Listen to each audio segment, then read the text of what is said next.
Welcome to another episode of Bitcoin Magazine Live. I am your host, Q, coming to you once again from my mother's basement, and I am joined by my co-host, my fellow one-letter extraordinaire. How goes it, P? It goes fantastically. I'm excited. It's October 31st. It is Bitcoin White Paper Day. I'm ready to fucking go. Yes, sir, indeed. I guess there's some other holiday too, but we could just gloss over and ignore that. But we got a jam-packed episode. We'll kick news and notes off in just a moment. And of course, we have an interview. Today's interview is with none other than Erik Dale, a Bitcoiner who most of you may not know, but I'm telling you by the end of this interview, you are going to want to know him much more deeply. But let's discuss. Let's kick things off with some Bitcoin Magazine news. P, are you ready? Abso-fucking-lutely. Chris, are you ready? Absolutely. Well, then let's kick things off on this Monday, October 31st. And I think we should obviously kick things off with the fact that I lost a bet. Looks like Elon did, in fact, close his deal to buy Twitter, and I need to send P 420 sats. But that is correct, sir. Minor details. Generational wealth, though, I might add. But you're welcome for 10 generations of P's in the future. Anyways, Elon Musk now is Twitter's new owner, Twitter's new daddy. The endless months of litigation back and forth has come to an end. Elon has hit the floor running, firing CEO Parag Agrawal, firing CFO Ned Siegel, then firing the top legal and policy executive Vijaya and Sean Edgett, the general counsel. Vijaya, I hope I'm pronouncing your name. I apologize if I am not. She was the leader or one of the largest voices in deplatforming Donald Trump. So that was making a big stir. Some people were very upset over this. Others were very happy, applauding the decision. It remains to see what is going to happen in the future. I will say that some of the salary that has gotten trimmed as a result of this should hopefully lead Twitter to becoming a lot more profitable. I know we saw some weird contractual clauses that would say, Parag would get a $60 million payout. And I saw somewhere recently that Elon is working towards paying Parag absolutely $0 of his $60+ million payout if he were to be removed from CEO without cause. There are conversations about reinstated accounts potentially coming back online today. We have not, as of this recording, seen any of these accounts be reinstated. However, Elon has announced sort of his smorgasbord of people and a committee to start discussing sort of Twitter's future and plans. I'm going to move the other two Twitter stories up real quick, guys. P, do you want to talk a little bit about that panel, or actually talk about some of the people who aren't on said panel or group with Elon for the Twitter board? Absolutely. So SBF, our favorite evil multi-billionaire, reportedly reached out to Elon Musk and asked to be part of the party. Elon Musk rejected Sam Bankman-Fried's offer of up to $15 billion to provide financing for the Twitter acquisition. It's been said that the Twitter war room, which is, their sort of like highest level leadership, is Musk, David Sachs, Jason Calacanis, Siram Krishnan, and then Elon's legal and finance guys, Spiro and Bershal, and a fleet of Tesla Boring Company engineers. This is pretty interesting because there is a lot of, obviously, money involved. And the fact that he told him to GTFO, I'm not actually sure exactly what to make of it, but it's pretty striking. Binance gave $500 million USD for this Twitter financing deal. Another thing that I find particularly interesting here is that this entire crew is made up of shitcoiners. Obviously, Elon Musk is a notorious Dogecoin shill. He likes to frame it as like, I just do whatever is funniest, but really it's bullshit. There's a lot of people who got absolutely totally wrecked based on the way that he talked about Dogecoin. Hence our thumbnail today, where we are making fun of that.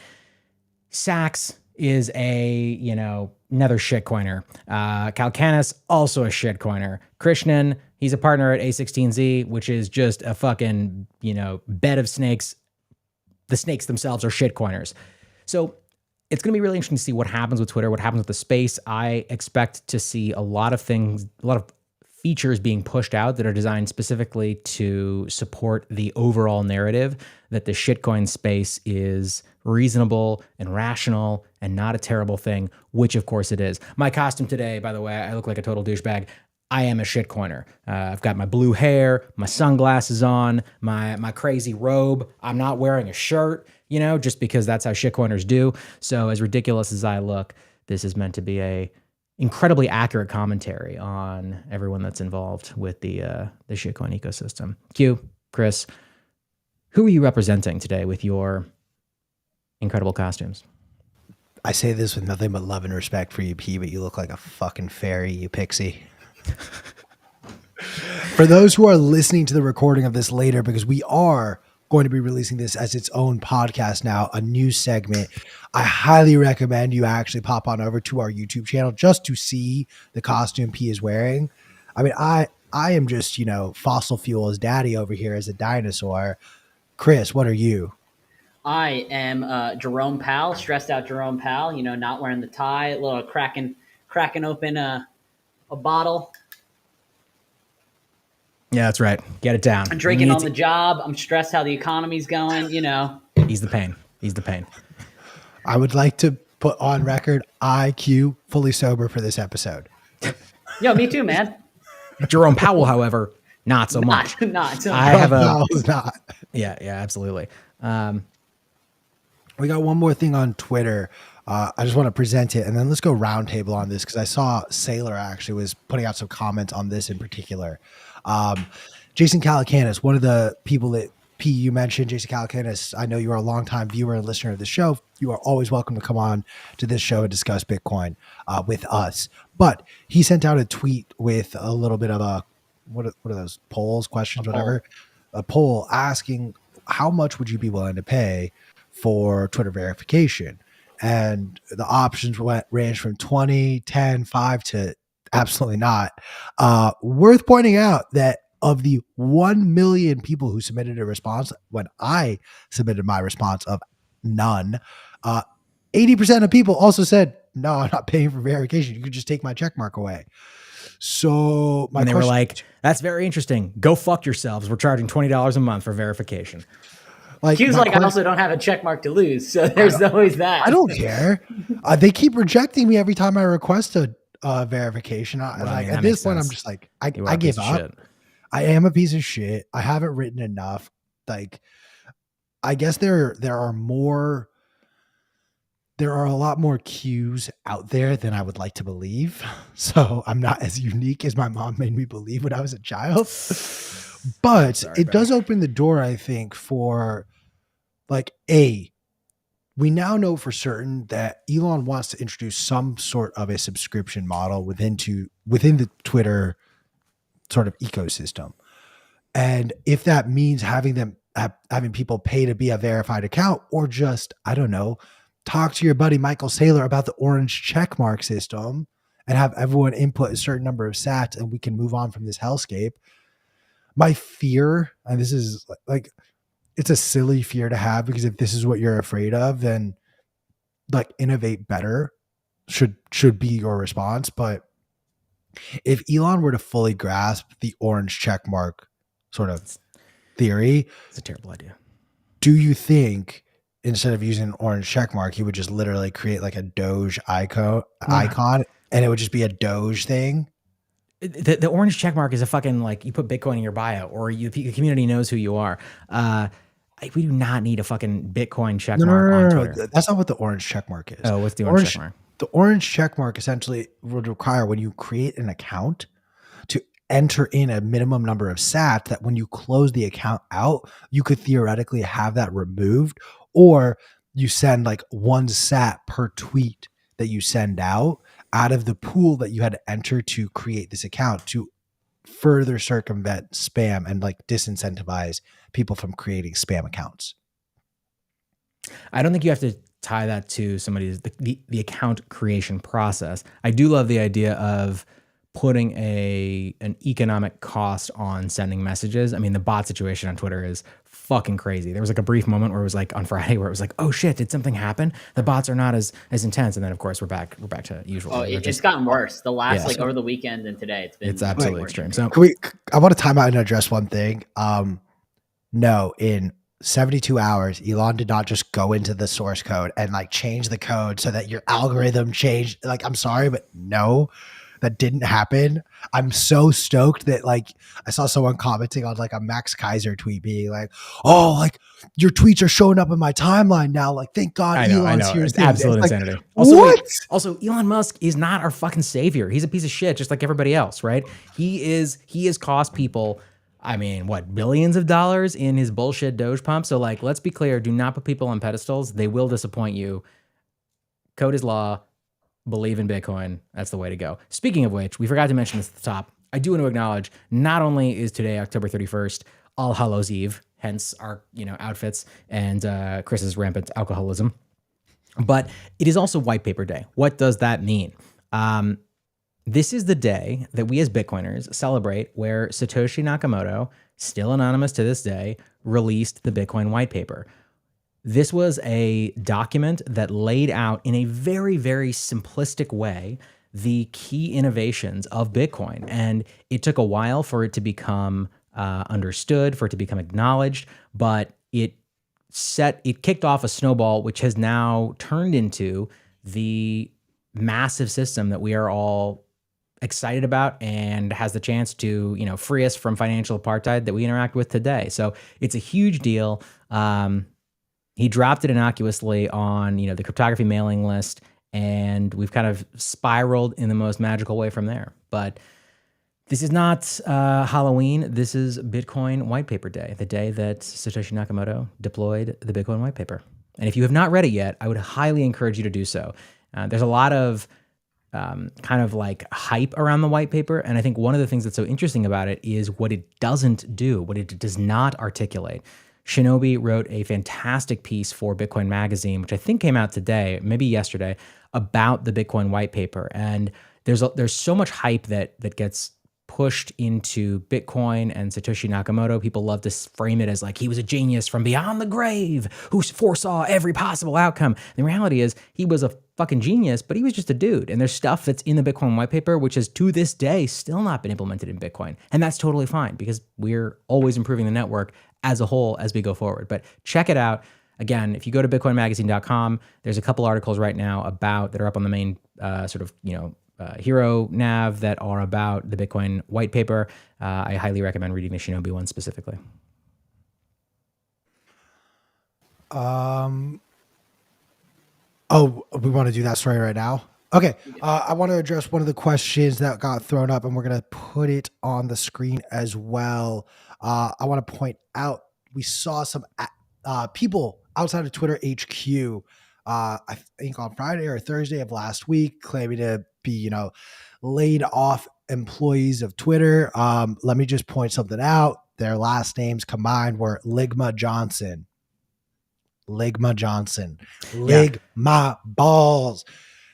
Literally, mainstream media is looking for these narratives, and these people, brilliant. Like, my hat's off to you both, gentlemen. I hope you made every single one of your friends laugh when they saw the video of you, because truly brilliant.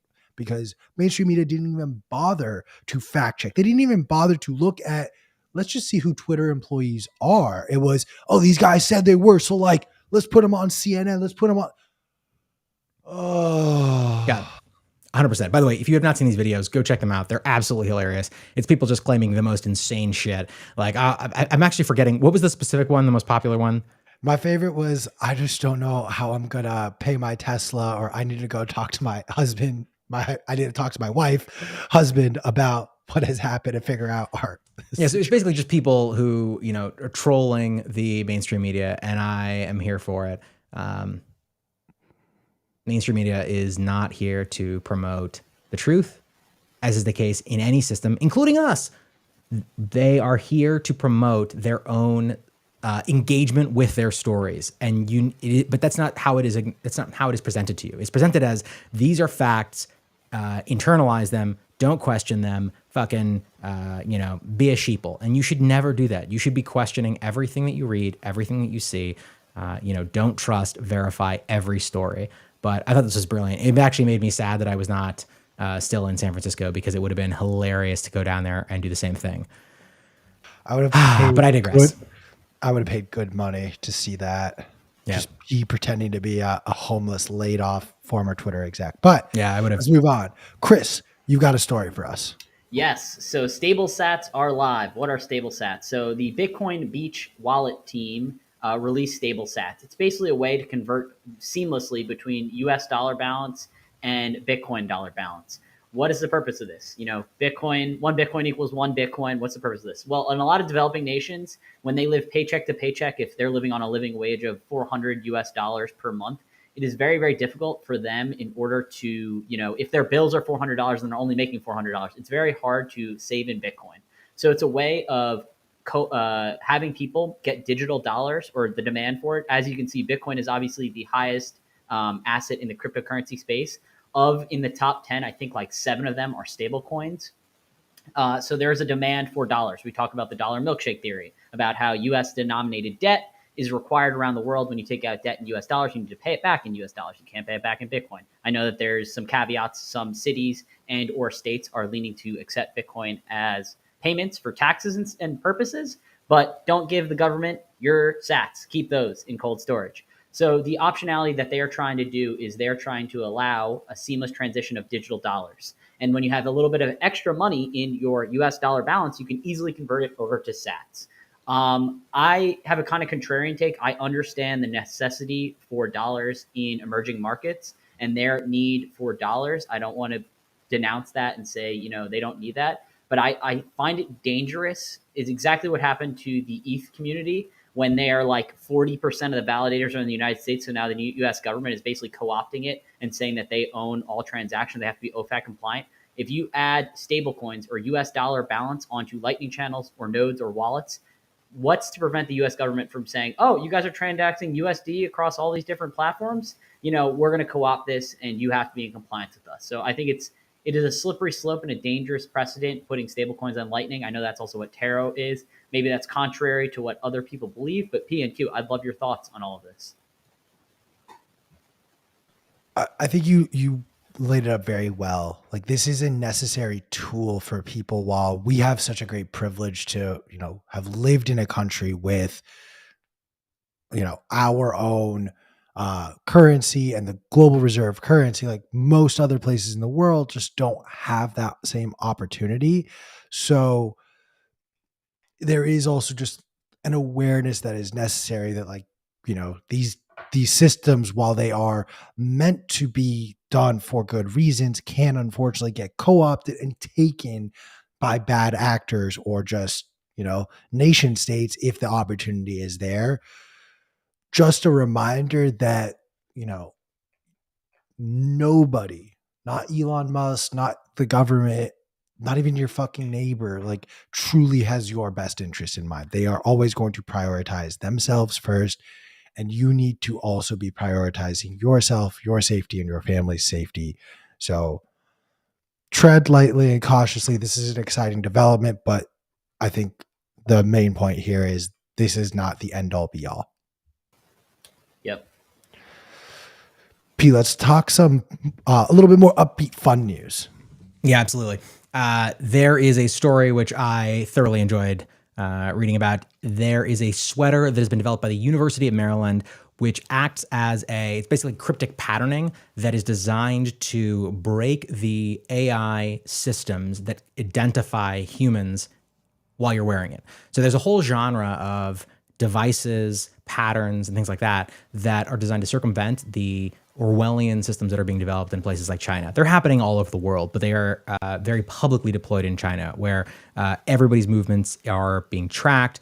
And so More specifically, this is a sweater, you wear it, has a crazy pattern on it, and it means that the systems that are designed to track where you're moving cannot actually effectively do that. There are other systems like this where, there's special hats that you wear that have IR lenses that blind cameras that are tracking you. So basically, if you're looking through a video feed, you can't see a person's face. I think technologies like this are going to become more and more important as we proceed down this hyperinflating world, this crazy macroeconomic environment. One thing that I think is a particularly interesting, what's the right word? An example of, I think, what could happen in the future is, in the, late 90s, it was illegal in the UK to wear a hoodie because of the conflict between the UK and the Irish Republican Army, the IRA, and the bombs that were being, detonated, and the sort of terrorism issues there. They banned, or purported terrorism. They banned the people wearing hoodies to obscure their faces because in central London, the CCTV systems were so advanced that every single person who moved in and out of central London was being tracked. So these types of systems, research needs to continue there, but also be ready for the government to portray these types of things as like, in the same way that it's like, you don't have anything to hide if you're not a terrorist. Systems that preserve your privacy will be and will continue to be presented as things that only bad people use and engage with. Protect your privacy. It's a human right. Don't let the government convince you that they need to know everything that you do at all times. Definitely. You want me to play 10 seconds of the video to show? Yeah, go for it. All right. Quick 10 seconds here.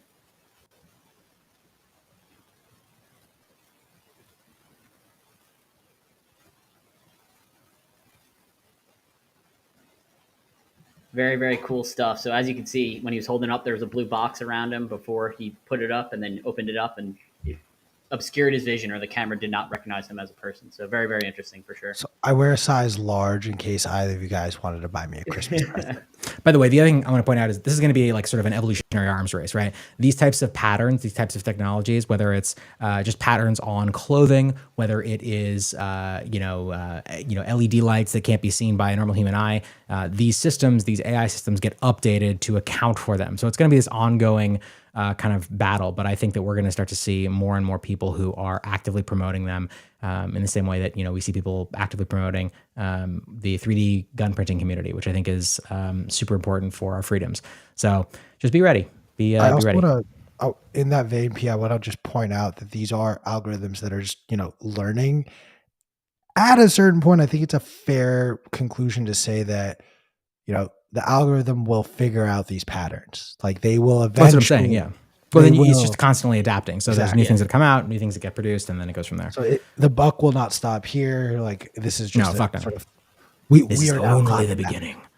I got a quick one, just an update on the Riot blockchain Gigawatt factory. They broke ground, I believe today it was, or over the weekend, but this is exciting. This will be the largest ever Bitcoin mining factory, a 1 gigawatt factory at Corsicana, Texas, which is like an hour outside of Dallas. So you just gotta say it with confidence.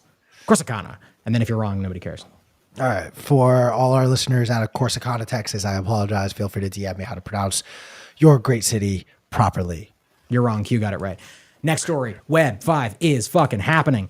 Zion V2, which is a system that is built on top of Sphinx Chat, which is a system that leverages the Bitcoin Lightning Network and allows, secure messaging, all sorts of stuff, is being built out. Jack Dorsey recently tweeted about it, which is fucking awesome.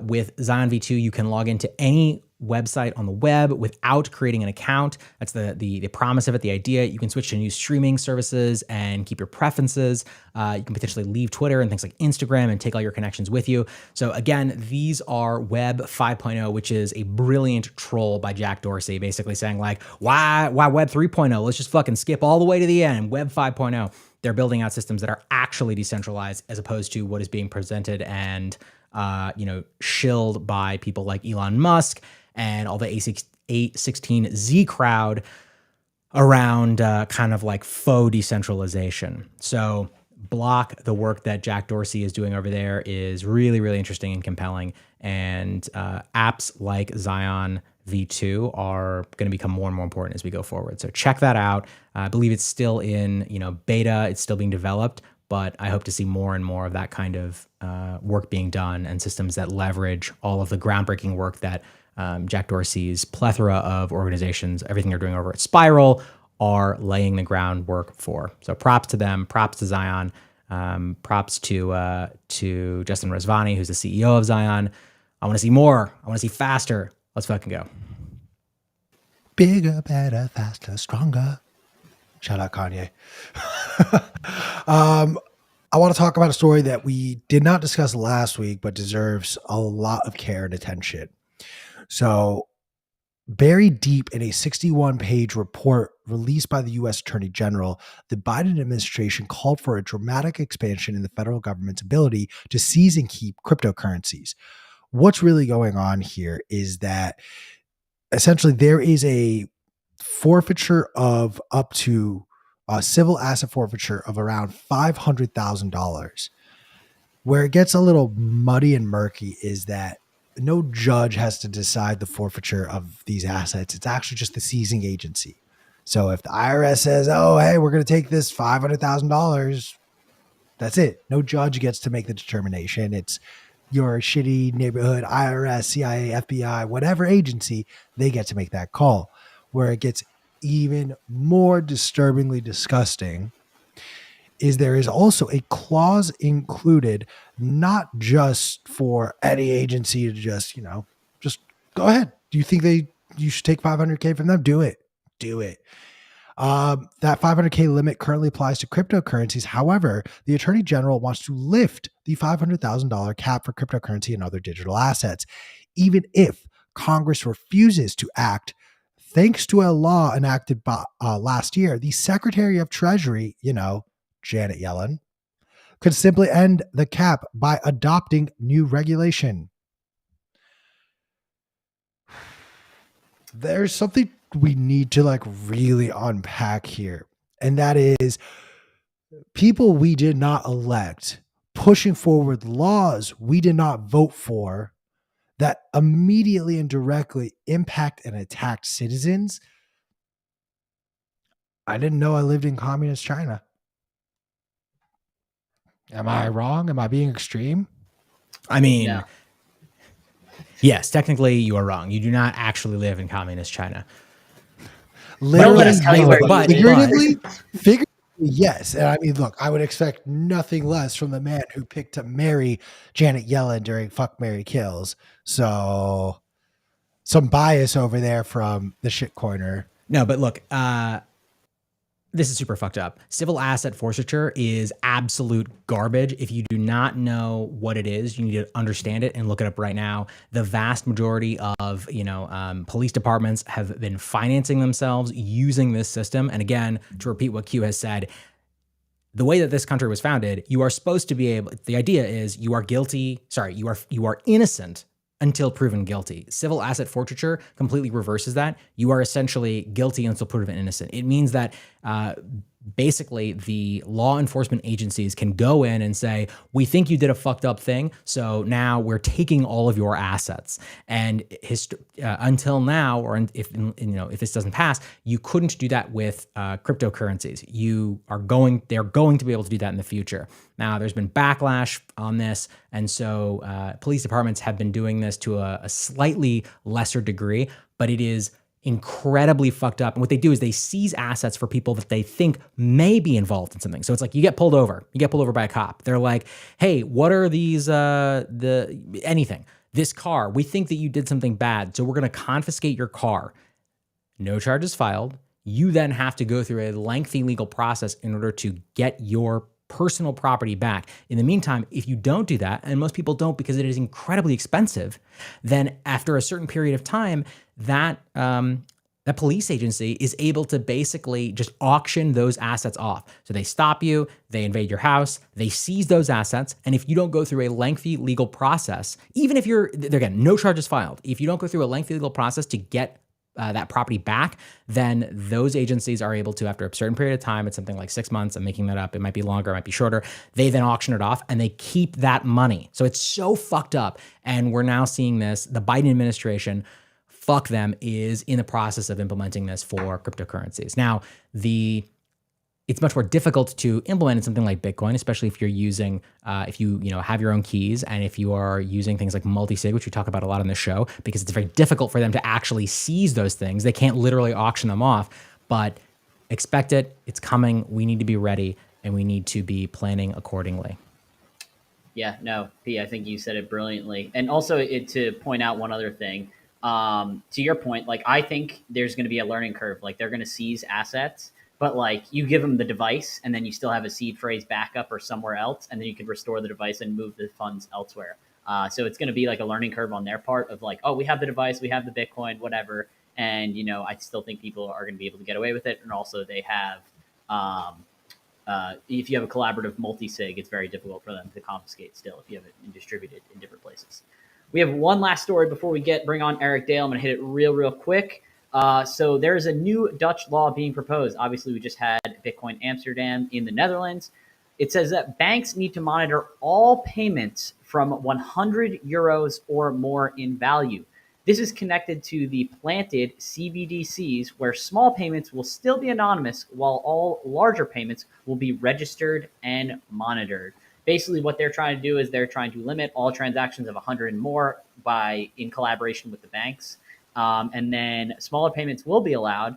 But yeah, I think this is crazy. They're going to be trying to roll out CBDCs and be like, hey, use these CBDCs for the smaller payments. But yeah, anything larger than $100 or 100 euros or more, we're going to need to track those, track bank transfers, their equivalent of Venmo or Cash App or Zelle or whatever apps that they're using over there. Opt out of their system, use Bitcoin. That's just my 2 stats. Yeah, I mean, look, all those Amsterdam coffee shops definitely have my banking information now. That's for damn sure. But I do want to touch on one last story. I know that Erik is waiting very patiently. There was an election, however, and a very, very significant election down in Brazil, where the challenging candidate Bolsonaro, the leftist, left-leaning candidate, has officially won and been declared the winner, defeating the incumbent Bolsonaro. This was done in a very narrow margin, and some things just to be aware of. Bolsonaro was very, very, very loud and against the vaccine. He was at odds with the WEF for quite some time, but most notably, and I think this is where I always like to point these things out, he was instrumental in pushing forward the BRICS sort of conglomerate: Brazil, Russia, Iran, China, and I'm forgetting who's the S in that. Someone in the chats will remind me who the S in BRICS is, but the BRICS has been instrumental in I think it's Saudi Arabia. It's been instrumental in pushing forward and destroying the petrodollar. They are the ones that are pushing forward the petro ruble. They're the ones pushing forward the petro reani, or whichever one it was under the Chinese, or the petro real. South Africa. Thank you. So it is important to note, and while I don't want to feed into conspiracy theories, while I don't want to say, oh, the election was stolen, it is very, very significant that someone who is against the control and the power of the West was forced out of his presidency.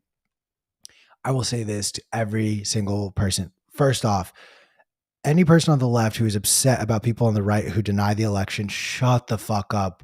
We spent 4 years claiming that Russia stole our election here to put Donald Trump in power.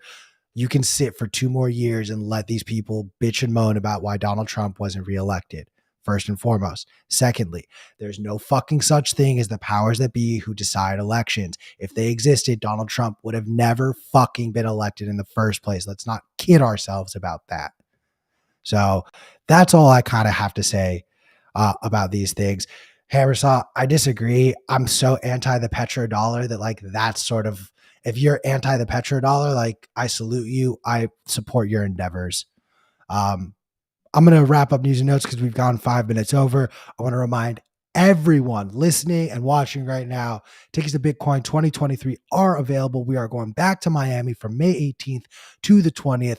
Lock in your tickets now and use promo code BMLive. You are not going to want to miss Bitcoin Disneyland in Miami in May 2023.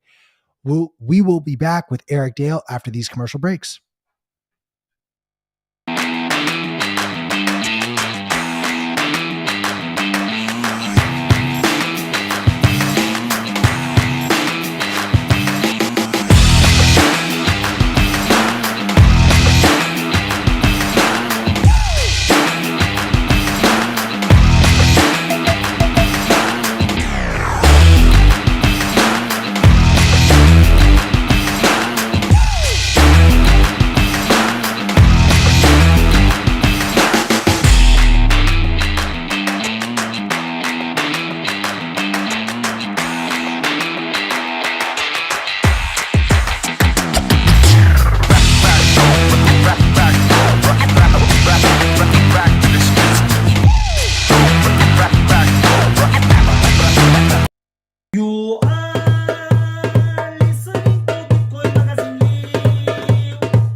Thank you for sticking through those commercial breaks. And I am excited to introduce our guest today and my dear friend.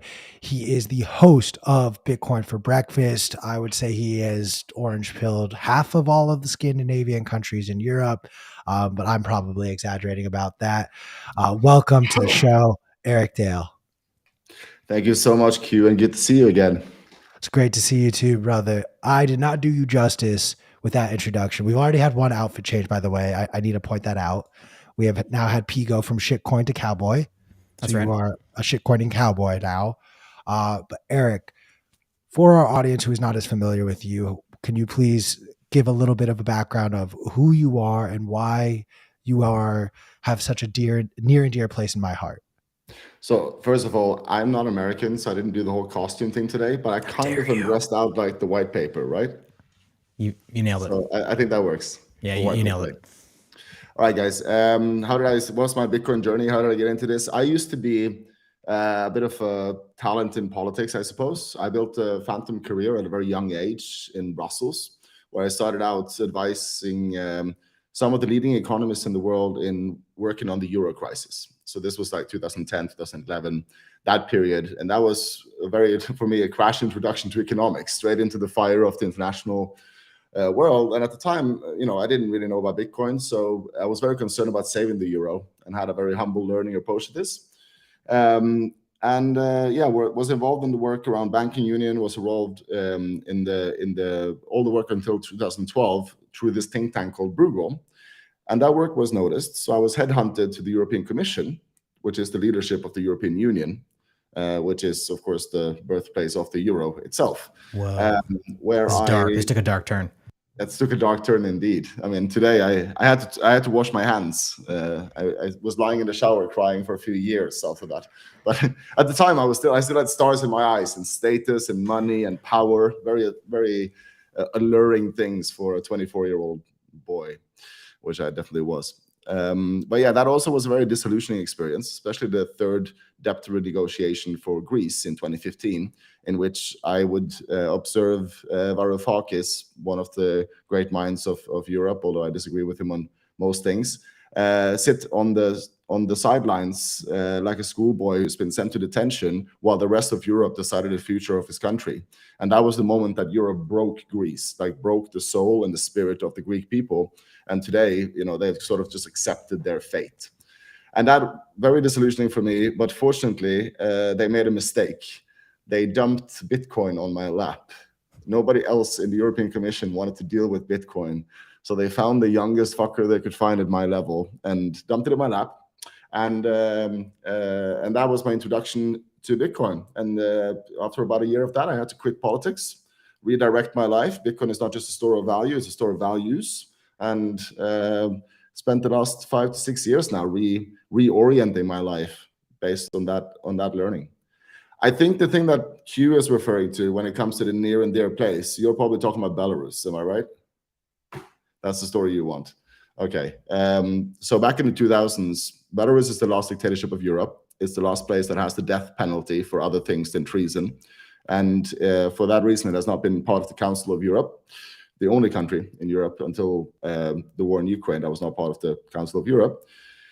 And it has no opposition, and all opposition is illegal. Well, now it does, but back then it did not. And especially for the LGBT community, it was a very, very bad environment. And so we would spend a lot of time in the liberal organizations of Europe to collect money through the year. And then once a year, we would go to Belarus to give this money out to the opposition, the illegal opposition underground. But you couldn't just send money, because Lukashenko's got full control over all the banks and all the channels in and out of the country, right? You send some money to somebody there and the KGB will arrest them tomorrow. No, that's not a misspoke. It's still called the KGB. Belarus Holy never shit. changed the name. So it's still officially a Soviet republic. That's like how far back into the past we're talking here. So yeah, what we would have to do was we would go to Riga. We would go to a bunch of different ATMs, take out all this cash that we've collected through the year in cash, put it in a backpack like a goddamn James Bond movie, fly in with a small propeller airplane into some farmer's airfield in the side of Belarus. No fucking way. Get picked up by some old Trabant, some shitty car, and driven into Minsk slowly by side roads so you don't go through the tolls with the cameras and shit. And then spend a few days to make sure that you haven't been followed or anything. And then, there will be a meeting or something where you go around to these organizations, give them a bit of cash, maybe help them organize some kind of debate or whatever. Anyways, I did this a couple of times. Seemed so normal and like the only option at the time. Today, we just send them over Lightning. it's absolutely ridiculous, but it is that simple. Like all of that. And so everything Alex Gladstein talks about, everything the Human Rights Foundation is on about when they try to bring Bitcoin up at the Oslo Freedom Forum, for example, which was a brilliant event this year. I recommend everyone listening to go next year. I think it's very poignant in the context of that. Very good example. So that's my journey. That's my story. Thanks for asking, Q.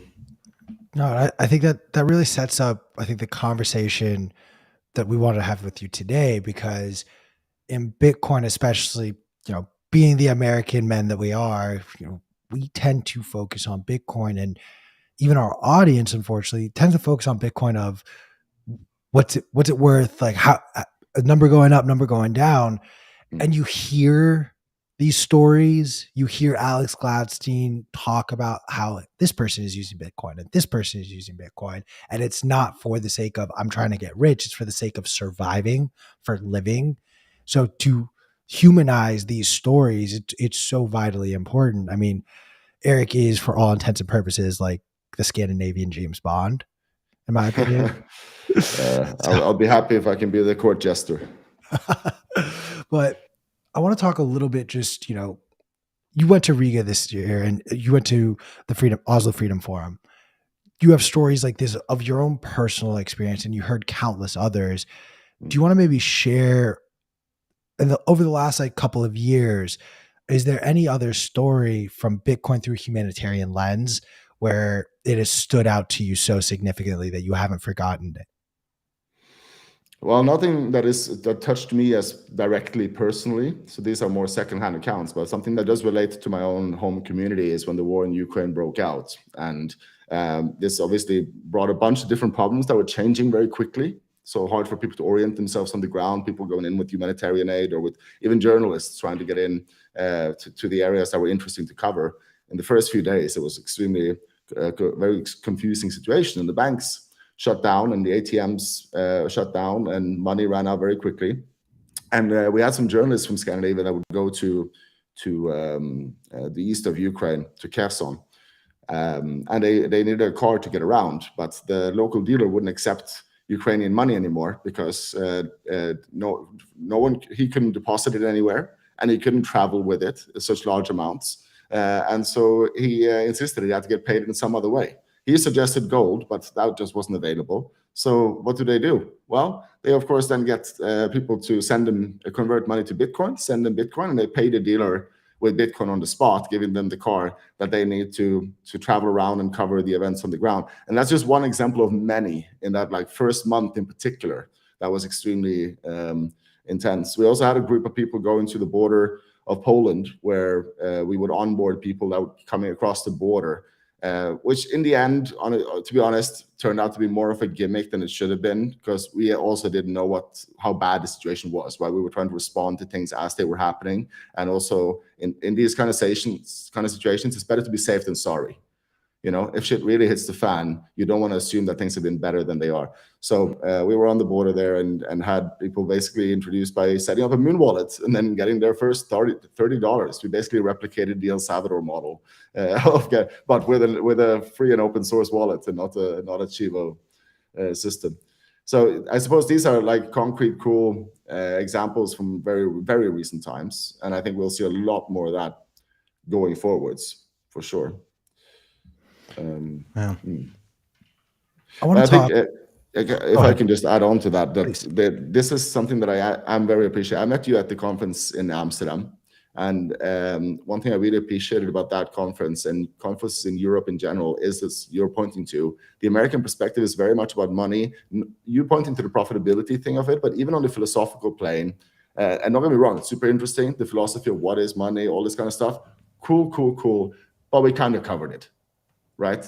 Like, sorry, even Breedlove was way too late to start a podcast called What is Money? He popularized it, but philosophically, that stuff has already been untangled and packed up. And I think what Europeans are really bringing into the fore right now is to connect that to culture, to history, to ethics and morals, maybe even to spirituality and religion.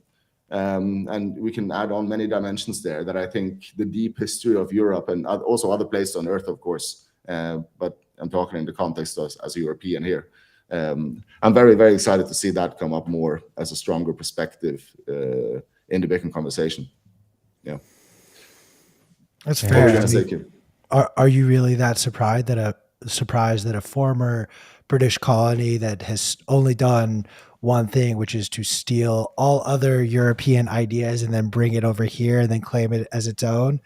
Are you really that surprised that the Americans are, 3-4 years behind all the European Bitcoiners in their approach? That was not my argument. Sorry, then I did not mean to sound so arrogant at all. No. It's not about because you texted us while you were saying that, just saying, fuck you for being American, and it was weird. Yeah, but it was mostly about the smell. Yeah, that's fair. I smell fucking terrible. That's why I only do these video chats. No, sorry. What did you actually mean? No, absolutely. I wouldn't say that anyone is ahead or behind other people. What we are doing is that we're seeing different communities that have different shared cultural frameworks that allow them to dig deeper into different spaces of Bitcoin, right? And so, of course, I'm learning a lot from our American friends in the spaces that they're exploring deeper. And I hope that Europe now can bring more of the space that we may be more competent upon.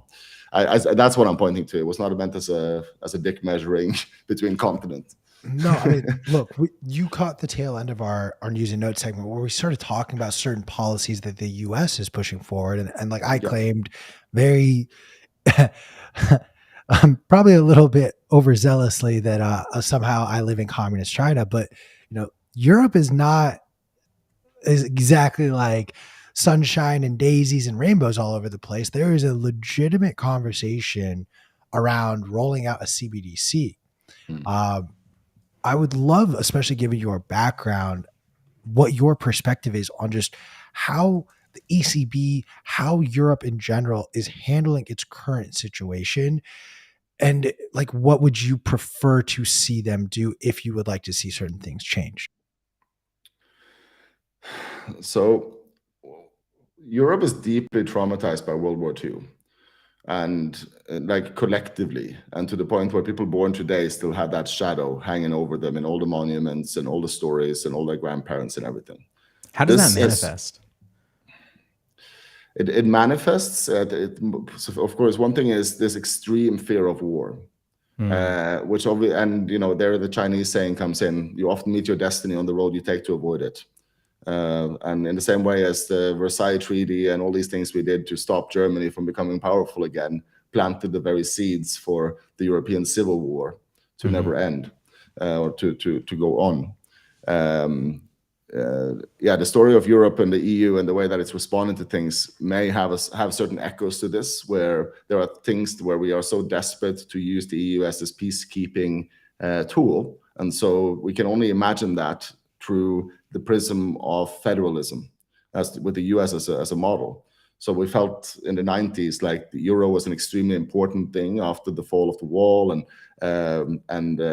trying to avoid that disintegrating into a new European conflict. So the euros in many ways was like a child out of this terror of just how bad it had been. Europe is by far the bloodiest continent in history. That really shapes the way that Europe now deals with it, where partially Europe has become much less democratic after World War II because we now depend much more upon these sage emperors. We are so afraid of war that we are willing to give up almost any kind of freedom or democracy in order to secure it. And that has generated over time pressures and support, even popular support. So this is not it sounds very undemocratic in the sense that it's definitely driven from very few people, very committed and convinced, have driven this forwards. But it's been fairly popular to leave all these policies and dreams to a relatively small set of bureaucrats in Brussels. Albeit when I say small, we're talking about 1 million people of just bureaucrats. So it's pretty big, but still tiny fraction of. A million bureaucrats is a lot of bureaucrats. It's a lot of bureaucrats. And then you have the problem that, so here I can actually speak with quite a lot of authority on this. I used to be very much of a pro-EU in the 2000s. I was young, I was idealistic. I shared that same cultural consciousness of knowing World War II, and the EU was the ultimate peace project, the ultimate guarantor that as long as goods cross borders, weapons won't, as we used to say.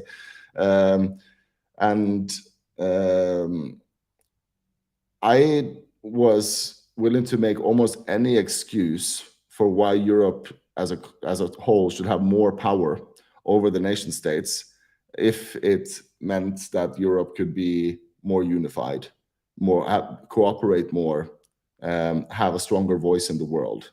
That was how I conceptualized it at the time. Of course, the reality of this is not like that. Now going back into my actual experience of working inside of these systems, one morning I will never forget was the day after Denmark voted no to removing. So then different members of the EU have different exceptions from the treaties. Denmark has some of the most extensive exceptions, and they voted to whether they should remove them or not. So whether they should become full members in a way. And they voted no, let's keep the exceptions. And the next morning, there was a crisis meeting in the European Commission, top floor, Berlaymont, the presidential palace of Brussels, all the commissioners, all the advisors sitting around there, people saying like, what's the most important thing we need to do now? And number one point of everyone, under no circumstances must we let the Danish people think that them voting no will have an influence on the outcome. Because if they believe that, other people may be inspired to do also referendums, and that could go really wrong. So the priority from the leaders, and not a single person, I was the reason it was traumatizing for me was because to my honor, I would argue, I was the only person who argued against this and said, I'm sorry, but isn't this supposed to be a democracy? Aren't we supposed to take this opportunity to listen to a nation that has voiced its opinion on something? But I was immediately shut down and explained that could be detrimental to the entire European project, because what if other people also voice their opinions? So that was a moment when I realized that this system has derailed, decoupled from its roots and of its concern with normal people. But in defense of these people, they are still as convinced themselves that they are building a great European ideal, a great European dream, the Federalists of Europe. Don't you love to hear that, P? That like the evil Sith Lords truly believe that they are the good guys and that we're the bad guys? I mean, that's how it always is, right? No one is the villain in their own story. Everybody looks in the mirror and is like, I'm doing what is best for me and my people and my family. including us. Yeah, exactly. Exactly. Damn straight, my lightsaber ain't red. You best believe I don't have a red lightsaber. Yeah, but even if you Not did, yet. you'd be Not like, yet. yeah, there you go. Red is cool. Not, Red's the Yeah. I mean, dark. we talked about this. I don't know when this episode is going to come up. We did an episode We're with live. Q in Amsterdam. That Yeah, episode. we did an episode with Q in Amsterdam called All Time High, in which we dove into some of the negative consequences of Bitcoin that we may often ignore. Sometimes we ignore them because they are obviously actually consequences of fiat that are triggered by the transition to Bitcoin. So we are unwilling to deal with the fact that actually, we are entirely innocent. One typical thing is just the question that I use to shock people is just, what if we accidentally kill 6 billion people? What if it's true? Like, we are actually postulating, this is our theory, right? A lot of these people are only alive because of government support. A lot of this food production is only happening because of overexploitation of resources, of an inflated production line, break this down, and you start seeing that the population chart of the last 500 years is like Bitcoin 2017. And no, it will not do to get rid of 1 billion people. It will go down and then get a bull trap, and then we need to have an 80% correction. What if that happens? Now, not saying that will happen, but these are the kind of questions that I think are. I lost actually how we were connecting this back to the Amsterdam thing, but no, I mean, look, you gave me the next pathway, so you're good, Erik. We are about to pull up in a second. Chris tagged P and I over the weekend on a very interesting post, and I believe this is from 2016, if I remember it correctly, of just in the US, of all of the different food subsidies that essentially are paid out not by like businesses, but rather by individuals. Okay, we don't have it up. Sorry, guys. But I believe, if I remember off the top of my head, it was like the subsidies for corn and wheat were trillions of dollars. The are you talking about the EU or the US now? Just the US. Oh, in the okay, US. They're giving trillions of dollars to these farmers to create these crops. And I remember looking through this list, and I was like, that's poison, that's poison, that's poison, that's poison. Okay, I guess you could eat that, but then that next one's poison. So I mean, what's happening in the EU, in Europe, we have something called CAP. And CAP is the Common Agricultural Policy. It was one of the original roots of the EU. And it remains to this day the largest budget post of the EU. 40% of the budget is just the Common Agricultural Policy. 40% of all money spent by the EU is spent on agriculture. And originally, the idea was that this money would even out the disadvantages for farmers that might be competed out if they were part of a common agricultural market, right? So if you have had a farm for 800 years in the same family, and then suddenly you're going to be part of a common market with people who can produce the same potatoes much cheaper, you don't want to fuck up that family. That was the idea. But the reality, of course, is that those subsidies, like everything else, was quickly monopolized by those who were able to create super farms, those who were able to use the most resources, gather the most resources. And today, of course, the Common Agricultural Policy is largely a tool to finance French farmers and Eastern European farmers at the expense of everybody else. And the result is a super centralized food production in Europe, the death of small farming, impossible to survive as a small farmer, very, very insecure food production should crisis really hit. It's a disaster how these food subsidies have twisted the market. And I mean, today we basically have a planned economy entirely for agricultural produce in the EU. And in Norway, definitely in Norway, even worse. We're seeing some of that come to head too with the way the Dutch farmers were being treated earlier this year. Are there other pressure points? Like, we unfortunately don't get European news as often as we should, but are there other sort of pressure points that are popping up now since the uprising with Dutch farmers that we saw earlier this year? No, I think that the failure of the Dutch farmers may. So this is one of those things that, okay, I'm a little bit scared of taking this one because now we're going to do the thing that is the most taboo of all civilization of all time. We're going to talk about how it might end. And Hey, look, I wake up every day and I'm like, how do I get canceled by Bitcoin Twitter today? So yeah, excellent. today, if today is that day, I welcome this journey. I mean, there's a great, actually, John Wallace had a podcast yesterday, and he quoted from When Money Dies by Adam Ferguson, which I'm sure most of you are familiar with. And there's a point there in this book. Yeah, here we go. Anti-Semitism had been negligible before inflation. It was resented when the Jews bought all these things that had become much cheaper. The fact that that inflation will cause all forms of extremes to grow in Europe, you will see a rise of feminism and more extreme form of feminism, more extreme form of anti-racism and of racism. You will see more polarization of all sides. You will probably see a large increase in anti-Semitism for the first time since World War II. Likely the Muslim minorities in Europe, which are about 50 million people across the continent, could become targeted if things come to a head. There are vast national differences here. So there are certain countries that have very different conflict lines, and it's not very easy to untangle. It's not about the percentage of a particular population or anything like this.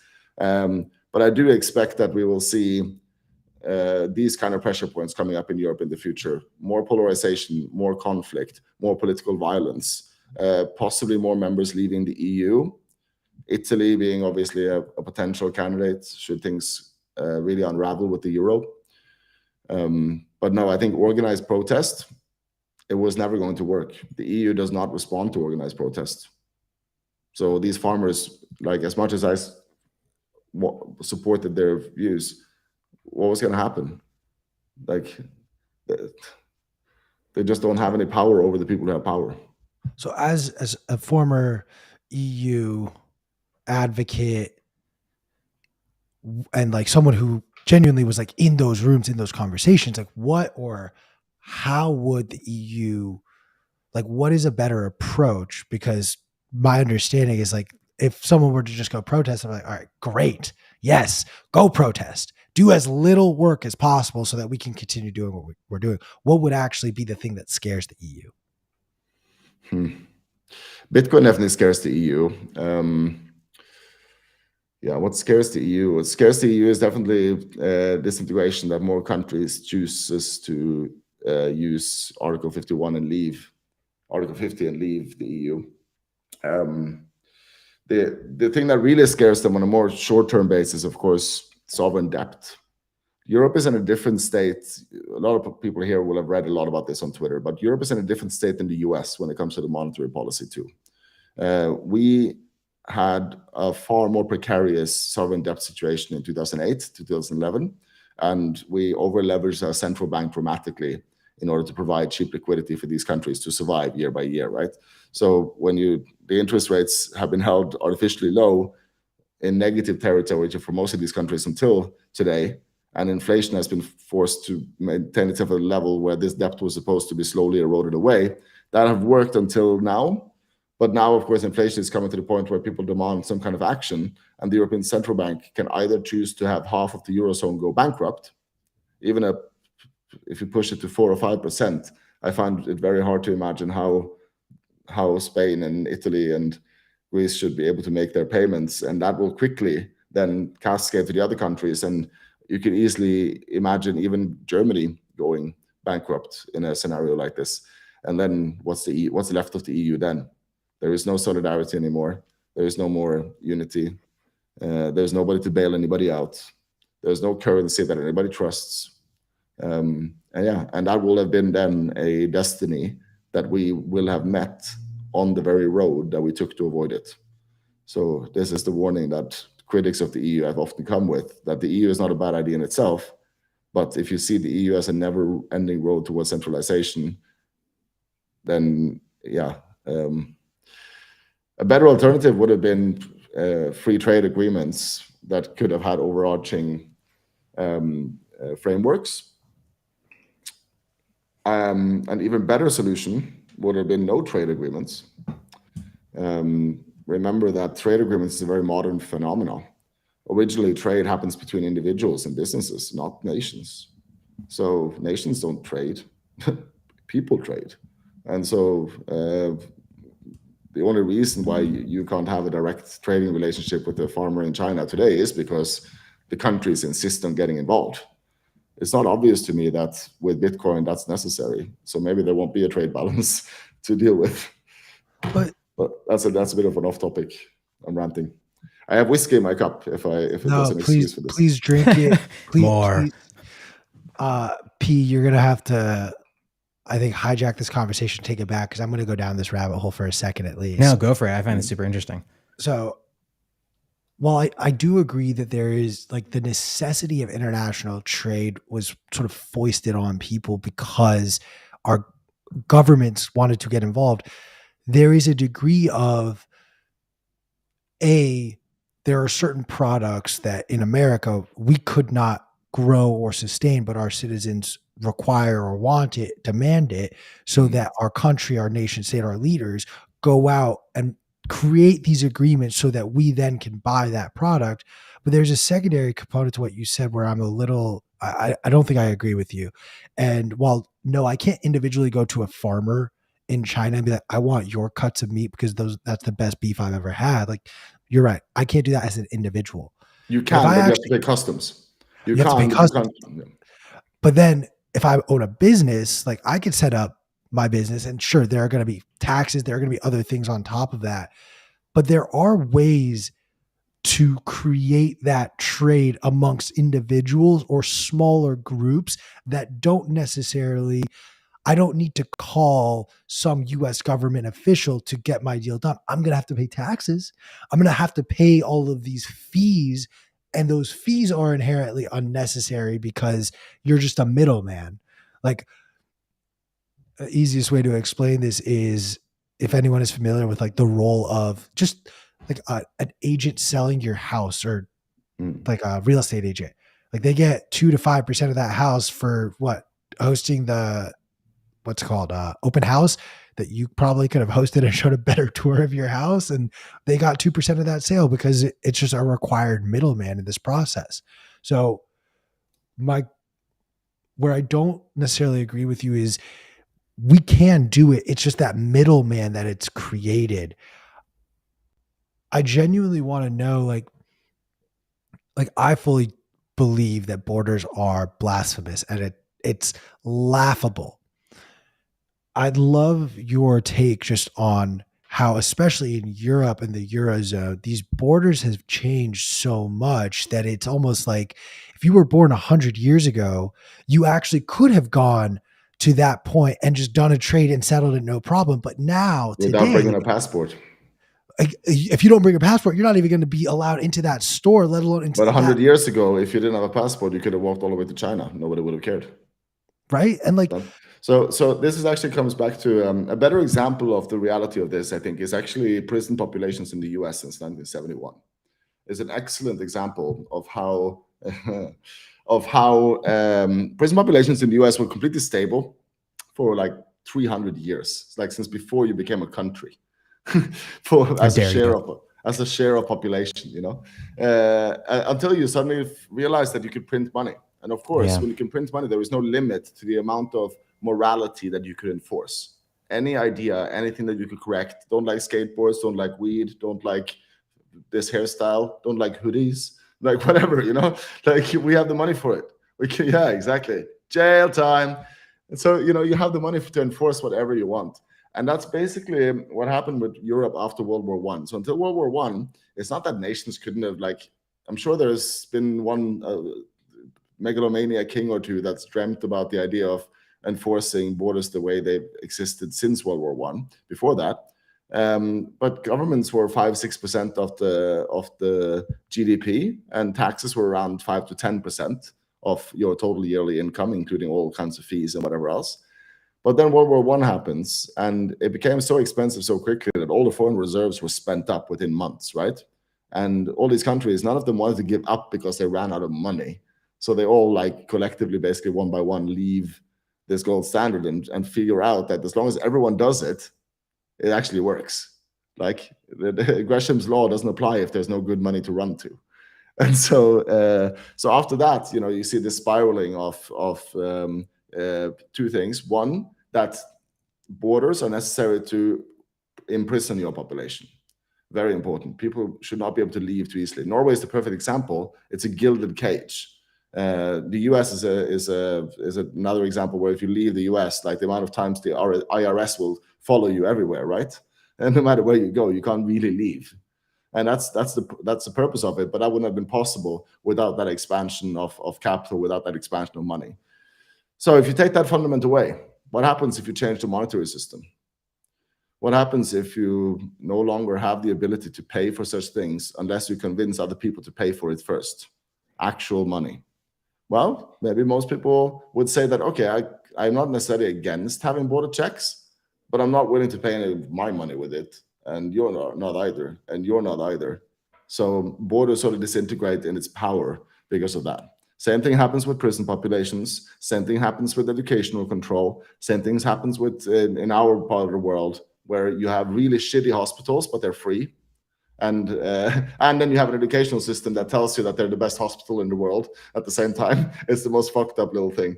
But that's a very European thing, right? Hospitals, education, healthcare is for free. The education system tells you it's the best healthcare in the world, but it's actually the shittiest healthcare you've ever come across. And that the whole foundation of all of that sort of crumbles. So very, very curious to see how that plays out. But I think we'll see much weaker borders in the future. So I don't disagree with you. And, I mean, okay. So wait. So how do we relay this back to Bitcoin? So how do these types of we're talking situations, cross-border threats, systems? Bitcoin undermines the state's ability to exert excess power. There is a natural level at which state power exists. Mm-hmm. And historically, if you look at the last 6,000 to 8,000 years, it seems that around 10% taxation is the equilibrium between freedom and community. If you go beyond 10%, it tends to cause two things. You get less, it costs more welfare than you get back. So it actually becomes a negative sum game for people, most people, and it benefits a small amount of people, and it's unstable. It causes a point of centralization which goes on forever and continues to go on forever until it breaks down, like with the Roman Empire, for example.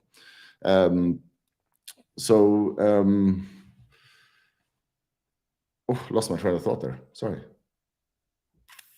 Sometimes. No worries. We were talking about basically like how Bitcoin helps us resolve this issue that we just outlined with the state trying to sort of inject itself and control these types of trade operations. Yeah, it provides. Oh no, I think we lost you. All right.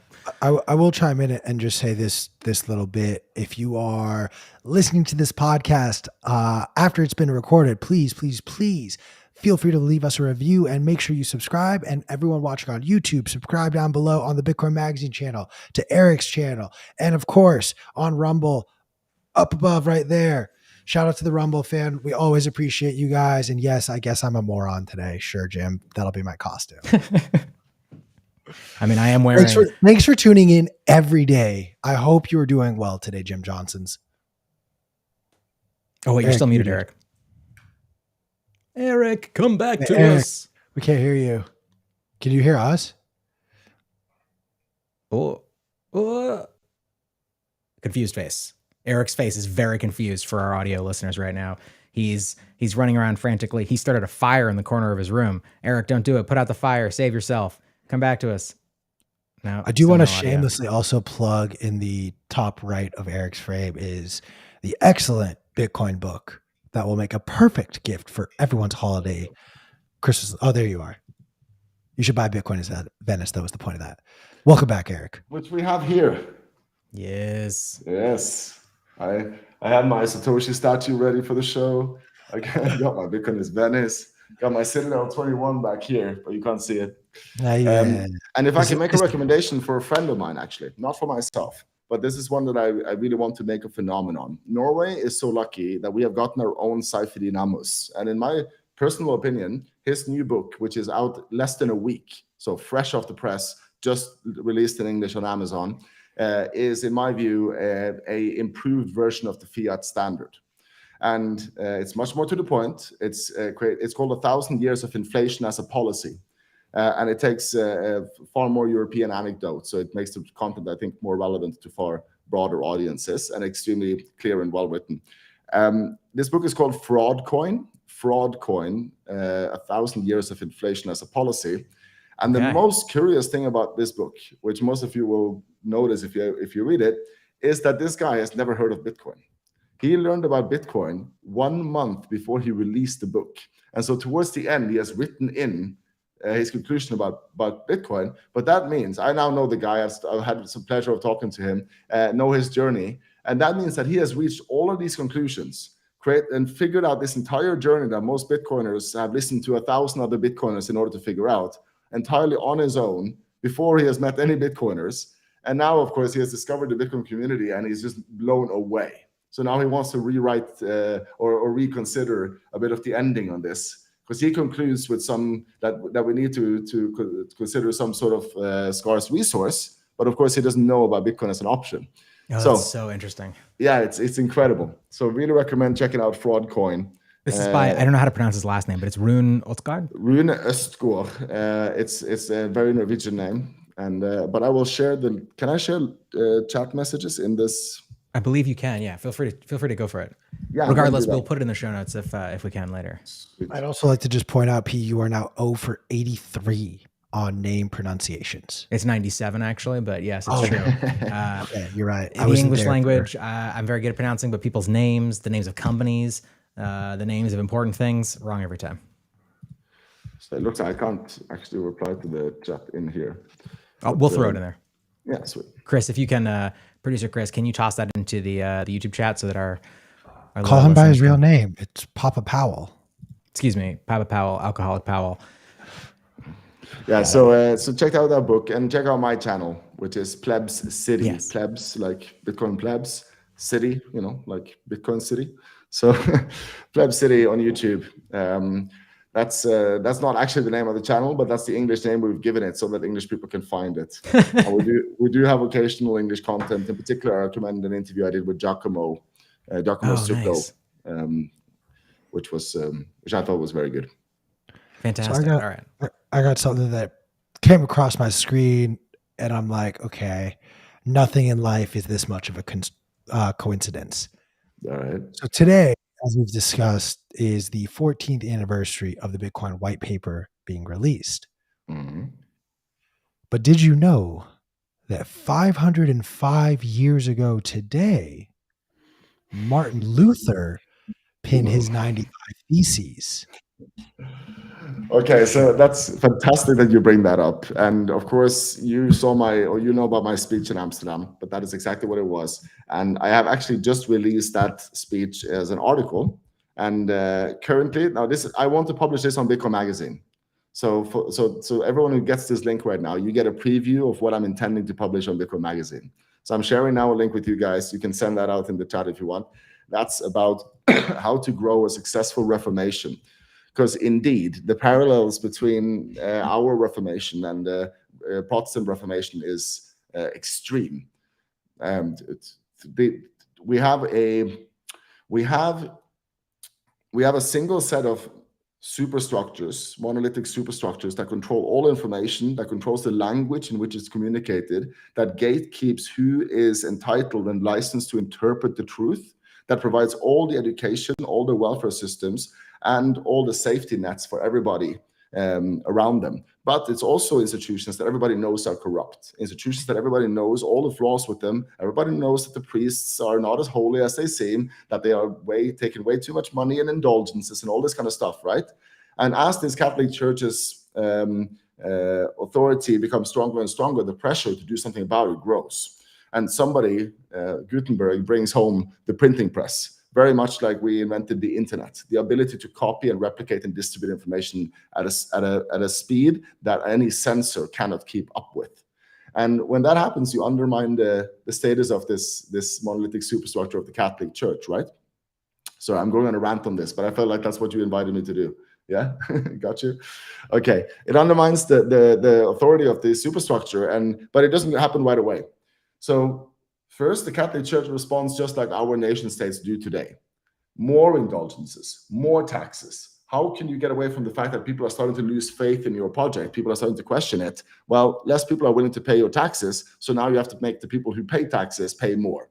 So they become first extreme, as the states are doing today, where they want to tax more and more of our angles, surveillance more and more of our movements, because they know that they are slipping. The very foundation they're standing on is slipping. So, of course, 1517, Luther goes to the church wall and nails up his thesis, right?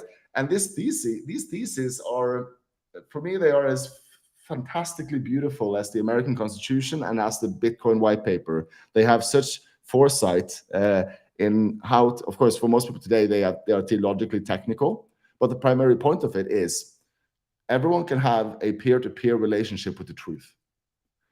That's it. You don't need the church to interpret the Bible. The word of God is right there for anyone to read. And you can have your relationship with God directly, peer-to-peer. You don't need to go via the church in order to gain salvation. Right? Sounds familiar?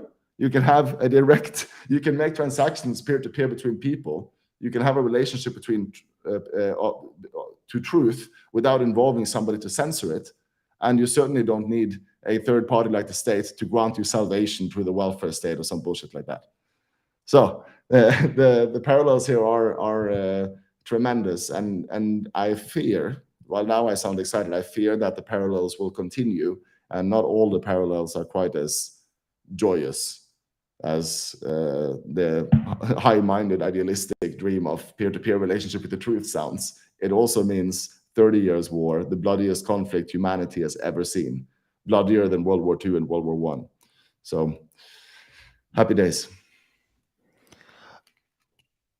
I don't want to take us down the dark path. I want us to take us down the light, hopeful, and optimistic path. Yes. However, I'm going to ask you a kind of a dark question. I've asked this question Embrace before, the darkness. but I love your perspective on just the world, and I'd love your perspective on this.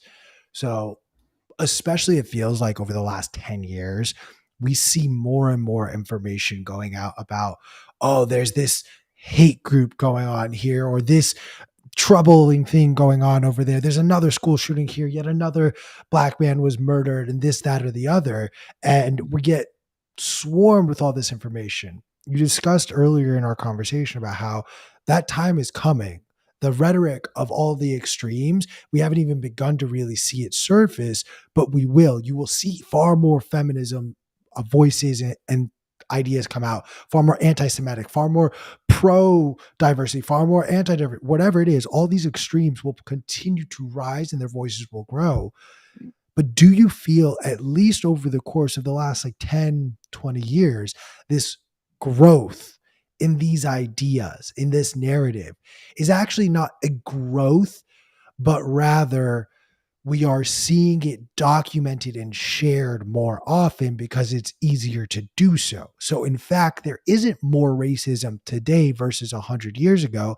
There's just more documented racism today versus 100 years ago. That's probably entirely true. But I think the more interesting point there is the fractionalization of democracy. So Socrates had this critique of democracy, which has kept haunting democracy ever since, which is this idea that democracy, by definition, is founded on equality. And equality, by definition, is devoid of hierarchies and devoid of patriarchy, so to speak. And a system devoid of patriarchy and hierarchy is devoid of values.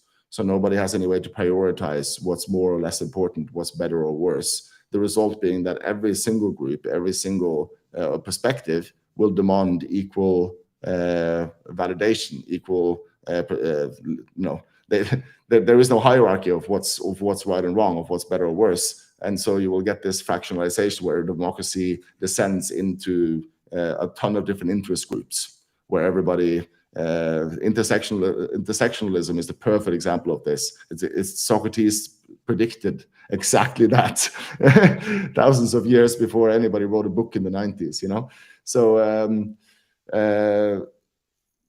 I think that is something that is coming to a head. The positive side to that is, of course, that hard times create strong men. and men here not necessarily referring to the gender, but the human, strong people, the kind of people we need to get out of hard times. And the kind of people who we need to get out of hard times are also the ones that tend to create the good times. And usually these cycles are triggered by some kind of technological advance, or at least it has been the last 500 years that we can document. And that could be for whatever reason. Either it's a technological advance that offers centralization, like the nuclear bomb, for example, extreme centralizing technology, both in terms of energy production and in terms of the monolithic structure of the world, where there cannot be any fractionalization in humanity because there's nukes, down to the internet, or now, of course, Bitcoin. So I think that this is the technology that will trigger that next cycle of good times. And hopefully some technologies have proven more adept at avoiding the worst consequences of hard times, so making the landing softer maybe. And hopefully Bitcoin, one thing that's very unique about Bitcoin, you guys know this, but I guess I'm sharing it for the audience. Bitcoin is the first time we've had a defensive tool that is available, defensive weapon that's available to everybody. No, it's controversial to use the word weapon, but whatever, suck my dick.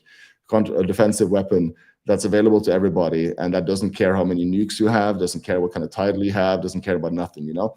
So it's a shield, and it's a shield that everyone can use. And it's curious to see how this cycle that we have observed so many times, if it does anything to that cycle.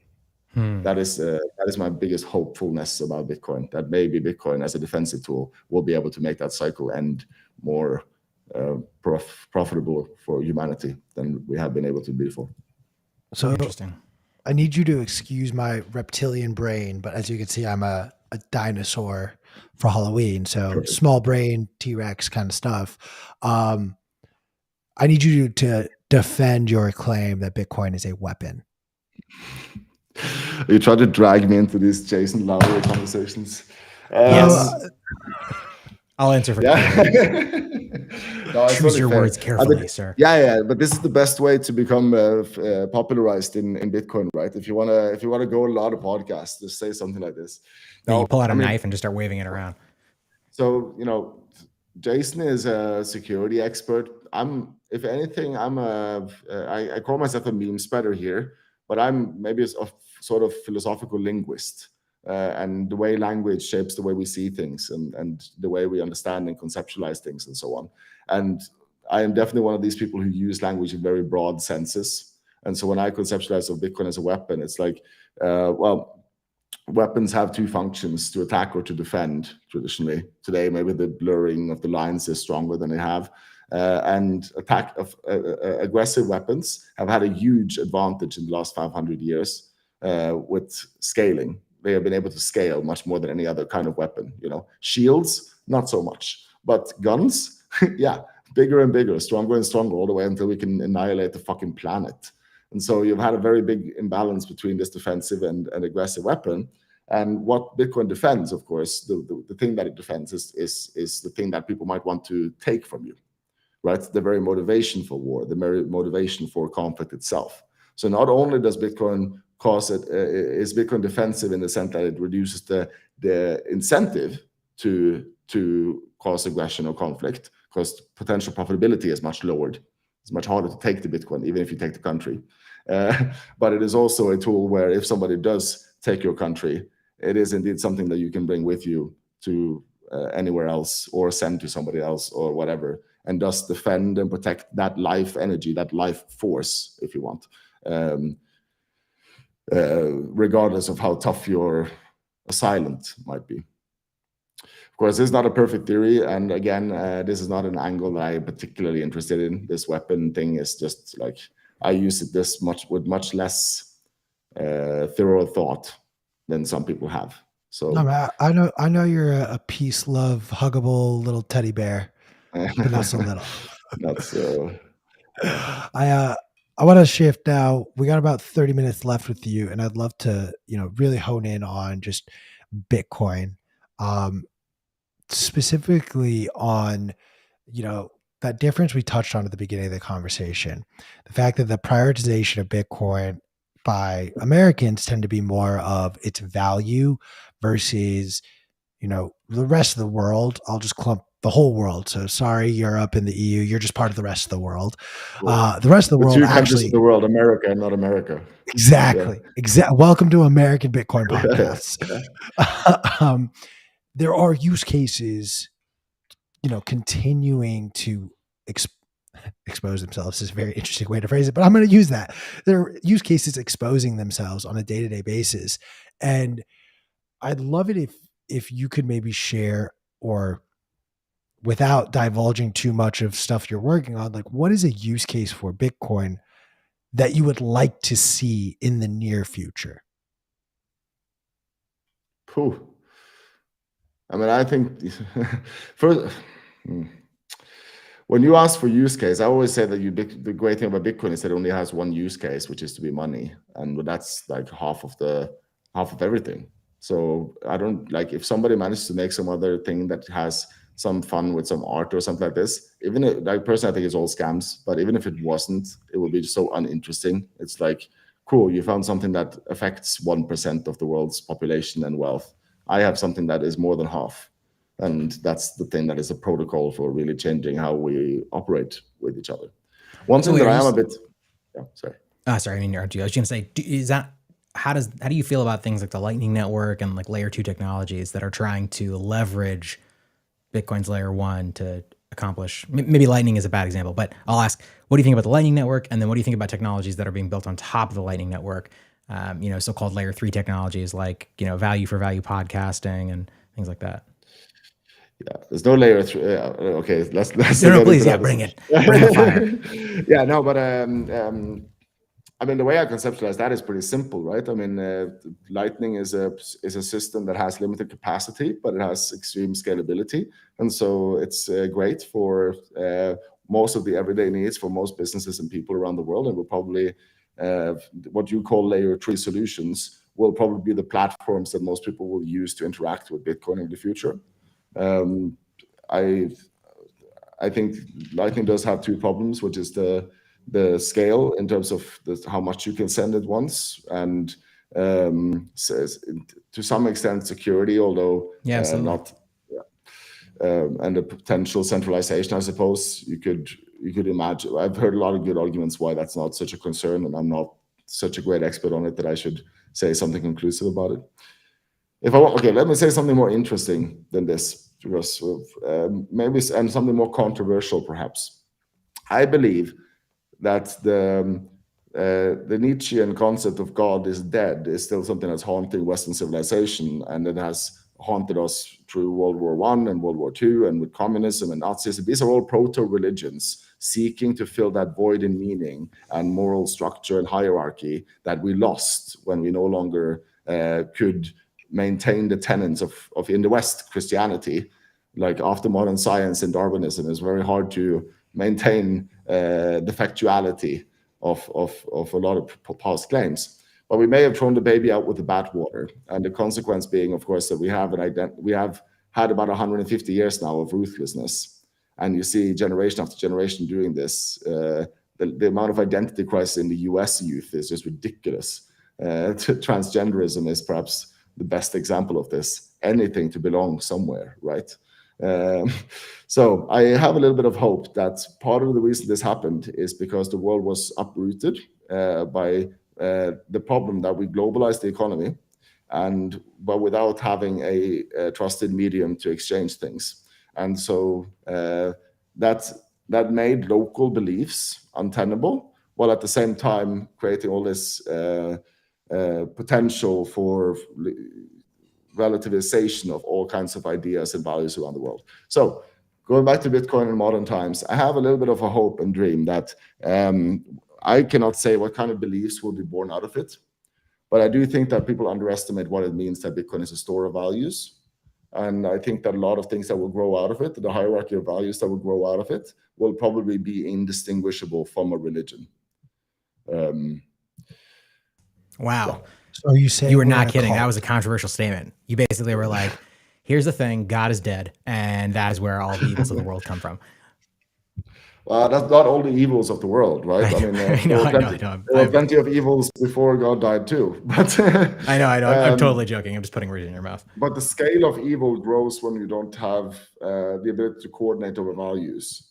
And I mean, one of the this is something that's been covered way better by other authors than me. But in particular, uh, Yuval Harari's *Sapiens* had, I think, a pretty good walkthrough of this, of how religion morphs and changes and becomes a psychotechnology that allows us to coordinate in many different ways. And he takes this approach of prosperity to it primarily, like how do you coordinate the harvest and so on with people who have shared values with you. But I think it goes much, much deeper than that. It goes, somewhat just obvious things like need for love and care and community and family. Other things are deeper, more transcendent: fear of death, shame, forgiveness, grace, mercy.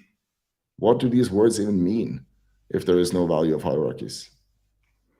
So, yeah, curious to see how giving ourselves this Archimedean solid point in the universe that Bitcoin gives us, if that will indeed provide us with such a place to stand that we can move the entire world. Erik, I'd love to ask you this question because this is just more of a philosophical question that I have grappled with throughout my life. I for the longest time was not only was I an atheist, I would argue anti-religious, because at the core of almost all wars, I had found there to be a religious undertone of us versus them. And in the time I've spent studying all religions, with the exception of what the changed Qurans look like, there are very few instances that call upon violence as a means to, in any capacity. And my question is, do you feel as though if religion was never given to man, was never created, would we have still have fought as many wars amongst ourselves, or would we have actually found greater peace throughout history? Well, we would still have been monkeys. There wouldn't have been humans. Religion is no, not at all.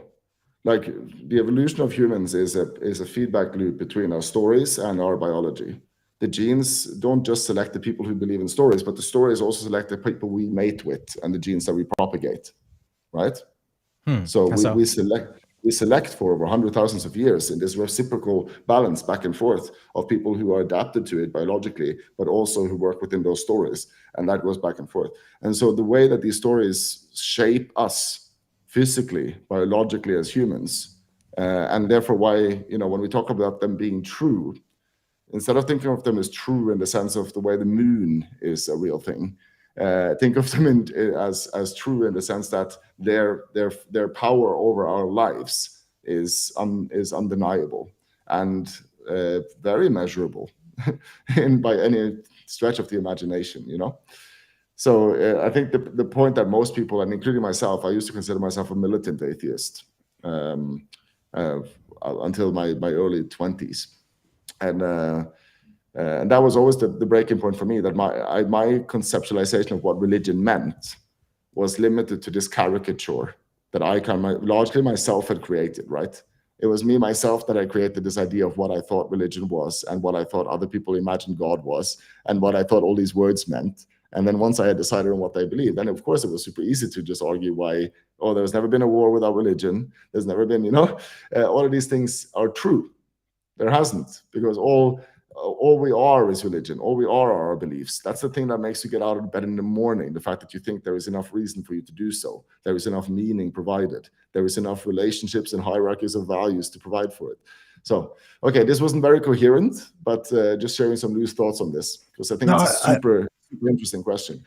I mean, look, you and I think, just live on the same wavelength. So I got that, but I don't know if P really followed along. The point P that he is saying is that the reason that you got married was because you convinced your wife that you were normal enough based on the stories you would tell her about yourself. Over the next 5 to 10 years, she will learn which stories are true. Fuck. All right, I love that. Yes. Nothing but love for you, brother. No, I know. I love it. And you're, No, and you're I right. I think Philip followed that quite nicely.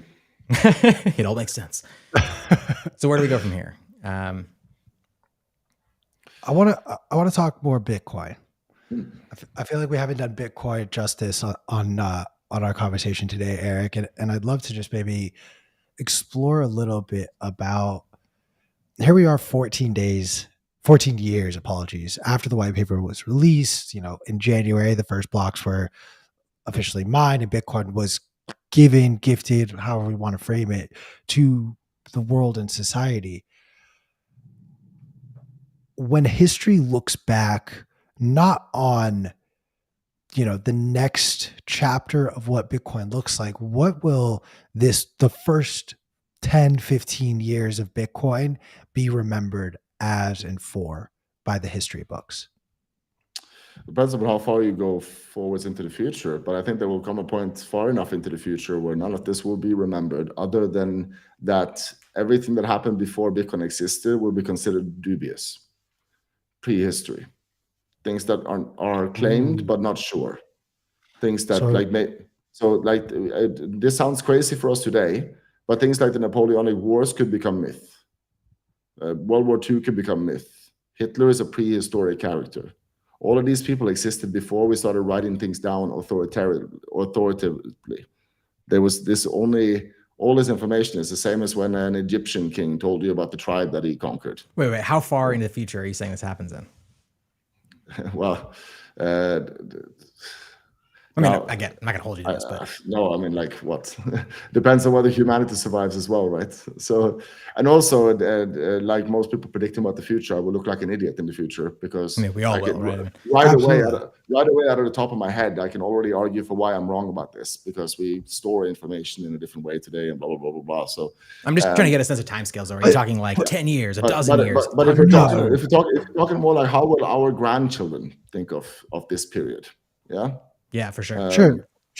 Because I think to strengthen Erik's argument, like, candidly, if you were to just go to the next millennia, to the year 3000, say humanity does exist, Bitcoin does survive and become what we believe it can become, there is an argument to be made, candidly, that, like, stories that happen, we today in the year 2022, after the death of our Lord and Savior, Jesus H. Christ, like, the way we remember history, unfortunately, like, some of those stories are legend and myth rather than fact. And unfortunately, I do think there will be a degree of, wait, they really let people do that? No way. Like, if you go far enough into the future.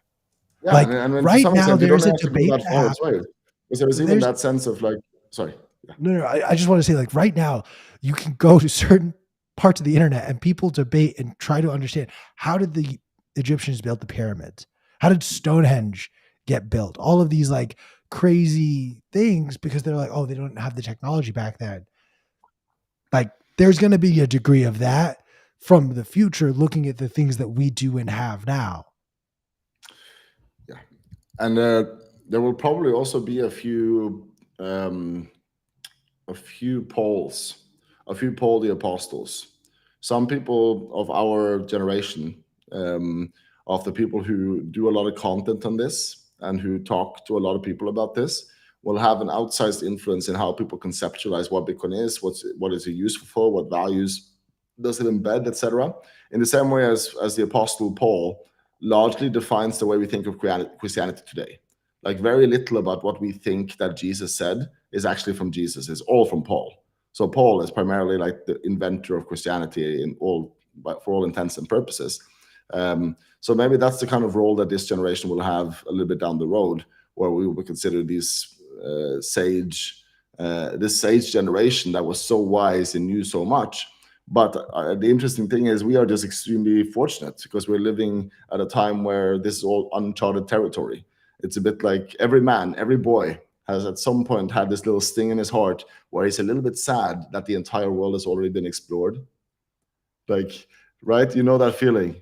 Oh, why did we already go to all the islands? I want to find something, and that is the territory where we are now blessed enough to be able to go out and explore and become the Columbuses of, or maybe a more palatable character of history, but still. So I hope that's how we're seeing Paul the Apostle. Paul the Apostle was the guy who wrote a ton of letters to congregations across Europe, where he interpreted what he thought about what Jesus had said. And that interpretation then became the foundation of what we today call theology. So it will largely, it's like, we think Jesus invented Christianity, but it was just Paul that couldn't stop writing letters.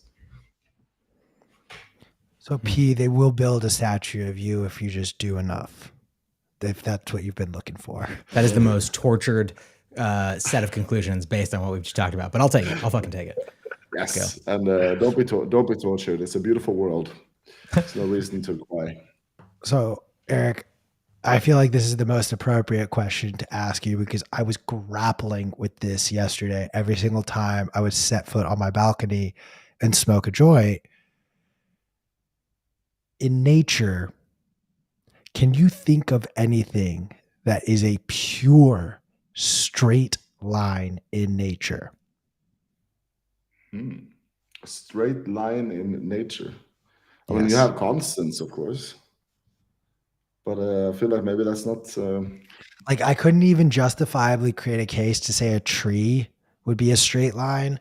There are no rivers or mountains that are straight lines. Like, no that's what you mean by nature. I see. Yeah. Like when I look out, the only straight lines I can see in the world are man-made. So I have to ask this question now to everyone I talk to, because I'm fully convinced that the concept of a straight line is only a man-made concept and phenomenon. What are we even talking about? I'm like, angry. What is happening right now? This is your version of Mary Fuck Kill. This is my version of what? This is my take on your Mary Fuck Kills. Fair. What's a straight line? Speaking of which. Well, first of all, it's a line that doesn't sleep with other men. All right, so P, you're out.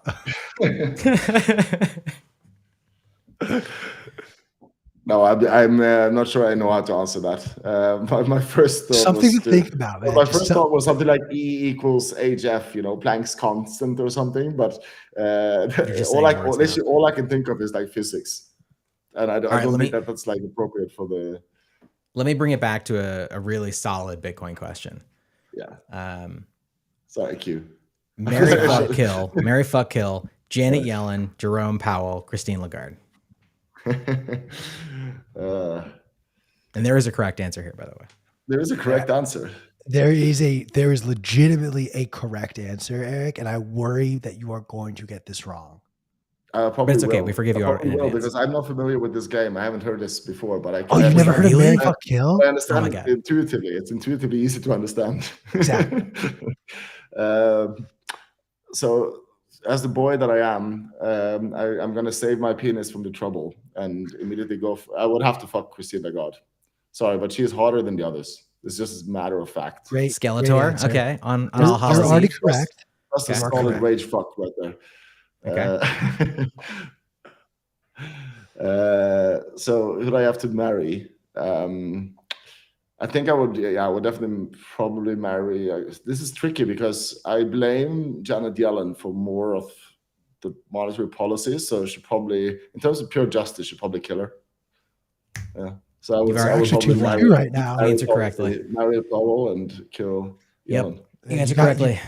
You got to marry the man who has access to the money printer. Oh yeah, of course. It's actually the 10th anniversary for me and my wife today.